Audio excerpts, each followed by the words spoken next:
जिस देश में सत्ताधारी दल का पहला कर्तव्य राष्ट्रीय सुरक्षा और सामाजिक समरसता की रक्षा करना होना चाहिए, वहां जिस सारा ध्यान एक राजनीतिक प्रतिद्वंदी को बदनाम करने में लगा हुआ है। जब देश के भीतर आतंकवादियों द्वारा निर्दोषों की हत्या होती है, तब अपेक्षा की जाती है कि सत्ता पक्ष अपने मतभेद भुलाकर एकजुटता का प्रदर्शन करे। मगर दुखद है कि भाजपा नेतृत्व न केवल इस मूल दायित्व से चूक रहा है, बल्कि जिस व्यक्ति ने संकट की घड़ी में सबसे पहले एकजुटता का हाथ बढ़ाया, उसी राहुल गांधी पर व्यक्तिगत हमलों और नफरत के अभियानों की बौछार की जा रही है।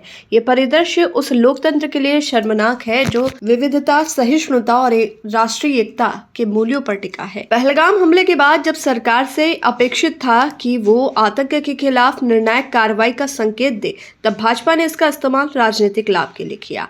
आतंकवादियों के विरुद्ध राष्ट्रीय क्रोध को विपक्ष के विरुद्ध मोड़ दिया गया।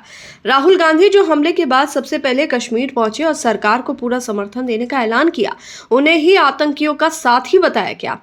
क्या यही वो राष्ट्रवाद है जिसकी दुहाई भाजपा हर मंच से देती है? क्या राष्ट्रवाद का अर्थ अब राजनीतिक दुश्मनों को देशद्रोही करार देना भर रह गया है?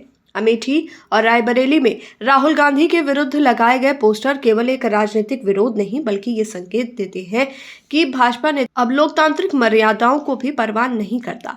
जिन पोस्टरों में उन्हें जातिवाद फैलाने वाला या पाकिस्तान समर्थक करार दिया गया, वो दरअसल भाजपा की उस असुरक्षा का परिचायक है जो राहुल के सामाजिक न्याय से जुड़े मुद्दों को स्वीकार्यता से उत्पन्न हुई है।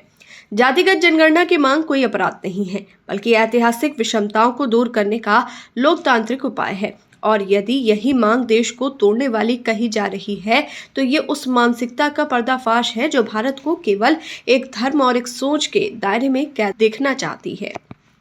मुसलमानों के खिलाफ देश भर में चल रही हिंसा, कश्मीरी छात्रों को धमकियां और सांप्रदायिक उन्माद, इन सबकी पृष्ठभूमि में राहुल गांधी पर हमले और विपक्षी दलों को निशाना बनाना एक सोची समझी रणनीति का हिस्सा प्रतीत होती है। भाजपा जानती है कि आर्थिक असमानता, बेरोजगारी और सामाजिक अशांति के मुद्दों से ध्यान हटाने के लिए एक आंतरिक दुश्मन की जरूरत है, और ये भूमिका कभी मुसलमानों को, कभी विपक्ष को दे दी जाती है। प्रधानमंत्री मोदी का रवैया इस पूरी घटनाक्रम में बेहद निराशाजनक रहा है। ये समय था जब उन्हें कश्मीर जाकर पीड़ित परिवारों से मिलना था, सर्वदलीय बैठक बुलाकर एकजुटता का संदेश देना था और राष्ट्र को यह आश्वासन देना था कि सरकार सख्त कार्रवाई के लिए तैयार है। लेकिन उन्होंने रैली और राजनीतिक मंच को अधिक प्राथमिकता दी। एक संवेदनशील नेता से अपेक्षा थी कि वो अपने व्यवहार से ये साबित करे कि देश पहले है, राजनीति बाद में है। मगर उनकी चुप्पी और हंसी ठिठोली करती तस्वीरें इस बात की पुष्टि करती हैं कि संवेदनशीलता की जगह अब सत्ता का अहंकार ले चुका है। ये दौर सत्ता के चरम दुरुपयोग का है, जहां सरकार अपनी आलोचना को राष्ट्रद्रोह मानने लगी है और विपक्ष के लोकतांत्रिक हस्तक्षेप को देश के खिलाफ साजिश। अब राष्ट्र संकट में होता है तो हर नागरिक की जिम्मेदारी होती है कि वो देश की एकता को मजबूत करे। विपक्ष ने अपनी भूमिका निभाई, लेकिन सरकार ने उस पर कीचड़ उछालने का काम किया। आज जब देश को सामाजिक समरसता, राजनीतिक परिपक्वता और राष्ट्रीय एकता की आवश्यकता है, तब भाजपा द्वारा रचे जा रहे ये विभाजनकारी नैरेटिव भविष्य के लिए एक खतरनाक संकेत है। सत्ता के नशे में चूर नेताओं को ये नहीं भूलना चाहिए कि आतंकवाद किसी दल या विचारधारा का नहीं, पूरे राष्ट्र का दुश्मन होता है। यदि हम आपस में लड़ते रहेंगे तो इसका सीधा लाभ हमारे असली दुश्मनों को ही मिलेगा।